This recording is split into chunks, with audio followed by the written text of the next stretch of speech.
മന്ത്രിമാരുടെ phone ചോർത്തൽ, solar case അട്ടിമറി, സ്വർണ്ണക്കടത്ത് സംഘവുമായി ബന്ധം, കൊട്ടാര സദൃശ്യമായ വീട്, ADGP MR അജിത് കുമാറിനെതിരെ ഇതുവരെ കേട്ട ആരോപണങ്ങളാണിത്.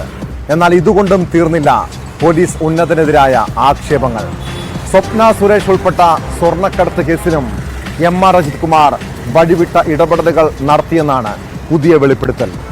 സരിത്തിനെ കസ്റ്റഡിയിലെടുത്ത ശേഷം അജിത് കുമാറിനുണ്ടായത് നേട്ടങ്ങൾ മാത്രമെന്ന് ദല്ലാൽ ഷാജ് കിരൺ പറയുന്നു. 2022 ജൂൺ 8 ഷാജ് കിരണും MR അജിത് കുമാറും തമ്മിൽ നടത്തിയ വാട്സാപ്പ് ചാറ്റിന്റെ പകർപ്പ് ന്യൂസ് 18 ലഭിച്ചു.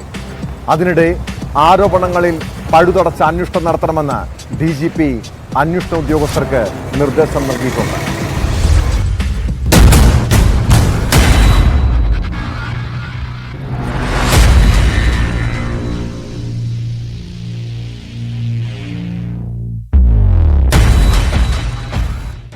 ADGP MR Ajith കുമാറിനെതിരെ PV Anwar ഉന്നയിച്ച ആരോപണങ്ങൾക്ക് പിന്നാലെയാണ് പുതിയ വെളിപ്പെടുത്തൽ.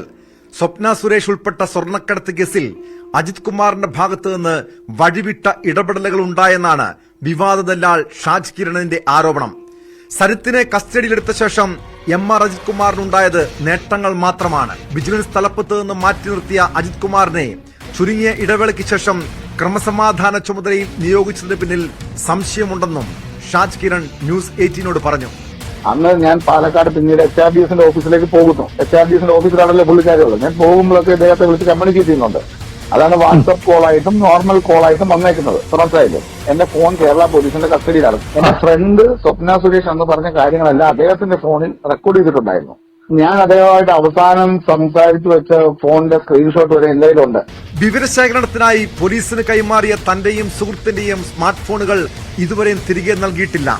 പോലീസിന് കൈമാറിയ സ്മാർട്ട് ഫോണുകളിലെ നിർണായകമായ വിവരങ്ങൾ മറ്റൊരു ഫോണിലേക്ക് കോപ്പി ചെയ്തിട്ടുണ്ട്. പോലീസിന് നൽകിയ സ്മാർട്ട് ഫോണുകൾ ആവശ്യപ്പെട്ട് എൻഫോഴ്സ്മെന്റ് ഡയറക്ടറേറ്റ് 2 തവണ സമീപിച്ചെന്നും ഷാജ് കിരൺ പറഞ്ഞു. 2022 ജൂൺ 8 ഷാജ് കിരണും MR അജിത് കുമാറും തമ്മിൽ നടത്തിയ വാട്സാപ്പ് ചാറ്റിന്റെ പകർപ്പും ന്യൂസ് 18 ലഭിച്ചു. അതിനിടെ താൻ പറഞ്ഞതെല്ലാം സത്യമാണെന്ന് തെളിയുന്നുവെന്നായിരുന്നു സ്വർണ്ണക്കടത്ത് കേസ് പ്രതി സ്വപ്ന സുരേഷിന്റെ പ്രതികരണം. നടന്നത് എന്താണെന്നുള്ളത് ഓരോന്നായിട്ട് ഇവരുടെയൊക്കെ വായിന്ന് വരുമ്പോൾ ഒരുപാട് സന്തോഷമുണ്ട്. എന്തായാലും ഇപ്പോഴെങ്കിലും ധൈര്യം കാണിച്ചല്ലോ വെളിയിൽ വന്ന കാര്യങ്ങൾ പറയാൻ. കുറച്ചും കൂടി വ്യക്തതയോടെ പറഞ്ഞിരുന്നെങ്കിൽ കുറച്ചും കൂടി ഓക്കെ ആയിരുന്നേനെ. അതേസമയം പോലീസിലെ ഉന്നത ഉദ്യോഗസ്ഥർക്കെതിരെ ഉയർന്ന ആരോപണങ്ങളിൽ പഴുതടച്ച അന്വേഷണം നടത്തണമെന്ന് DGP ഷെയ്ഖ് ദർവേഷ് സാഹിബ് അന്വേഷണ ഉദ്യോഗസ്ഥർക്ക് നിർദ്ദേശം നൽകി. മുഖ്യമന്ത്രിയുടെ വകുപ്പായതിനാലും ആരോപണം ഉന്നയിച്ചത് ഭരണപക്ഷ MLA ആയതിനാലും ജാഗ്രതയോടെയാണ് DGPയുടെ നേതൃത്വത്തിലുള്ള അന്വേഷണ സംഘത്തിന്റെ നീക്കം. സമഗ്രമായ റിപ്പോർട്ട് മുഖ്യമന്ത്രിക്ക് കൈമാറാൻ പരമാവധി തെളിവുകൾ ശേഖരിക്കും. ക്രമസമാധാന ചുമതലയുള്ള ADGP MR Ajith Kumar, സസ്പെൻഷനിലുള്ള SP S Sujith Das എന്നിവർക്കെതിരെയാണ് പ്രത്യേക സംഘത്തിന്റെ അന്വേഷണം.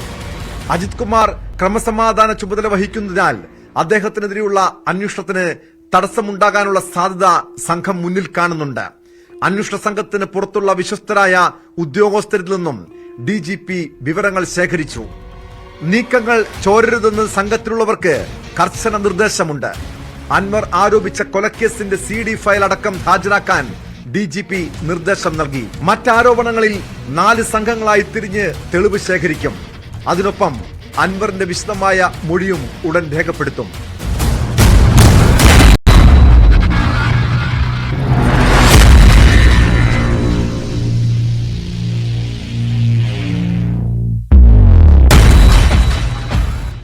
ന്യൂസ് 18 തിരുവനന്തപുരം.